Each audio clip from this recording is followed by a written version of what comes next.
The competence of fire risk assessors.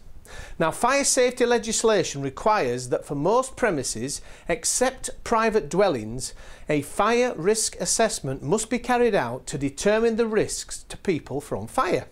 So who is responsible for ensuring this is carried out? Well, in England, Wales and Ireland, you're known as the responsible person. In Scotland, it's known as the duty holder, and in Northern Ireland, it's the appropriate person. And don't forget, if there's 5 or more employees in the company, it must be written down. Now, do you have to employ the services of a fire safety specialist, such as a consultant, to carry out your fire risk assessment? Well, when the government drafted the order, they made it clear that this was not to be a burden on industry and result in even more costs. They also made it clear that it was not to be a consultant's charter. The responsible person could designate an employee, for example, to carry it out. Now, for small, simple premises, it is often the responsible person that carries out the fire risk assessment. And arguably, in these premises, the duty holder is the best person to do this because of their intimate knowledge of the premises and activities carried out there. However, for many premises, the duty holder or responsible person will seek the services of an external consultant, a fire risk assessor.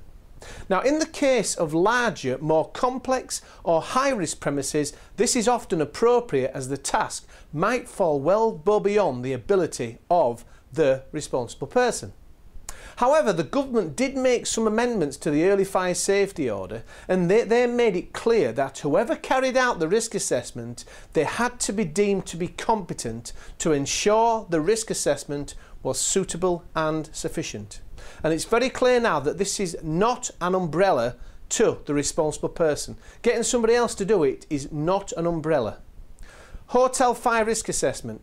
On 8th of July 2011, Nottingham Crown Court dealt with what is believed to be the first successful prosecution of a fire risk assessor. A fire risk assessor and also the person in charge of the hotel were both sent to prison for not carrying out a suitable and sufficient fire risk assessment. Now, why was the fire risk assessor prosecuted? Well, under Article 5.3 of the Regulatory Reform Fire Safety Order, which places a duty to comply with the order on persons other than responsible persons under Article 3 to the extent that they have control of premises. And also under Article 5.4, which makes it clear that when a person has by virtue of any contract or tenancy an obligation for the maintenance or repair of premises or the safety of the premises, they will be treated as a person who has control of the premises to the extent that their obligation so extends. Let's look at the case. The fire risk assessor carried out 2 fire risk assessments at 2 premises for the licensee. However, following an inspection from the fire service, major deficiencies at the premises were identified, and these included: firstly, fire risk assessments were not suitable and sufficient.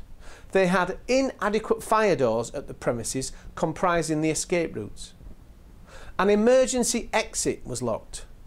Emergency lighting at the premises was inadequate. They had inadequate fire detection at the premises, and even the fire extinguishers were not sufficiently maintained. Now, having originally pleaded not guilty in the Magistrates' Court, the risk assessor entered a guilty plea in the Crown Court. Now, both were sent to prison for 8 months and ordered to pay over £20,000 in cost. Now, the fire risk assessor had produced the risk assessment in return for payment. There was a clear contract between the premises operator and the risk assessor in accordance with Article 5.4 and thereby engaging the provisions of Article 5.3. And the risk assessments failed to identify deficiencies with means of escape, fire separation and fire warning systems at both premises, which were at such a low standard that persons were at risk of death or serious injury in the case of fire.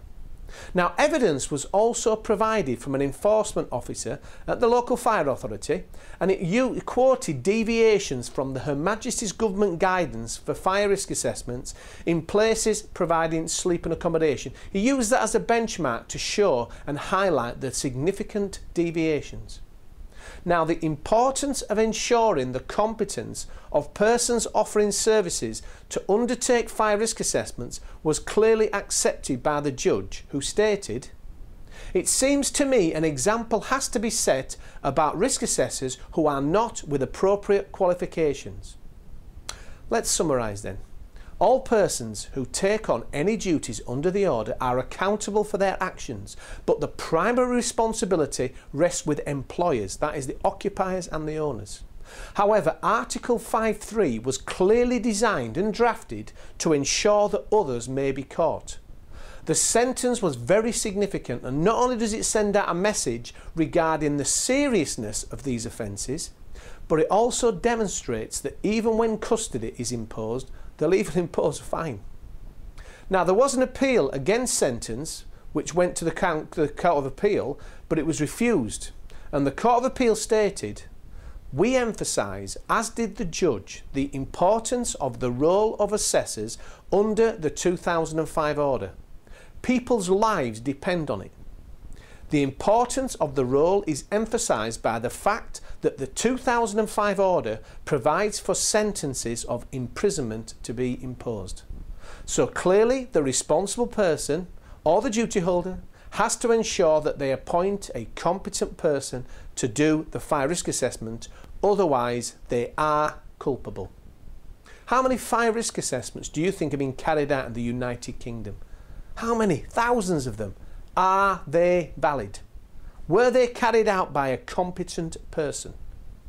So, how do you know if they are competent? How do you know if they are competent? Well, the responsible person has to demonstrate what we call due diligence. They have to show that they took all reasonable measures to avoid the offence.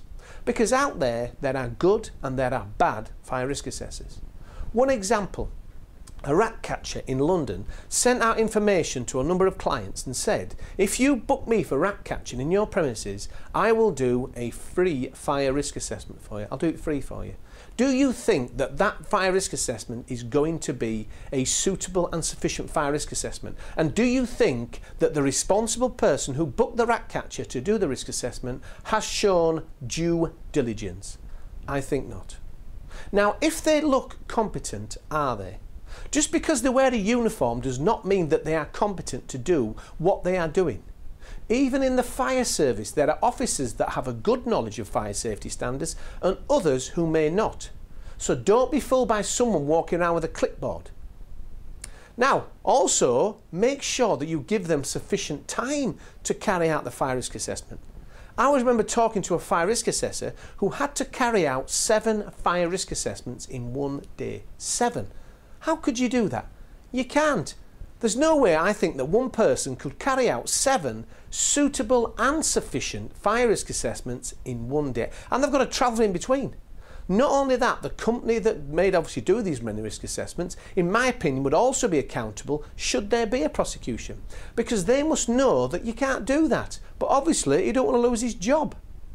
Also, following the incident at Lakenhall House, supposedly a local councillor was stated as saying that the fire risk assessments can't be done overnight, and you can't, don't rush these. But I think nearly 200 risk assessments were done between 2 and 3 weeks after the fire. But what I'm trying to say is don't panic, don't do these. You've got to have sufficient time to do them. You've got to have sufficient time. So competence. How do you check for competence? Well, there's a guide out there to choosing a fire risk assessor. The Core Competency Council have produced a guide to choosing a competent fire risk assessor. And this guide is provided to help those with responsibility decide who should carry out a fire risk assessment so that the premises comply with the applicable fire safety legislation. Well, the first thing you should ask yourself is, can I do it myself? Can I do it myself? Now, the responsible person, particularly in small or low-risk premises, may be able to carry out their own fire risk assessment using available guidance. Now, doing the assessment in-house does have the advantage of ensuring that you own and understand the precautions that you need to take to protect people adequately.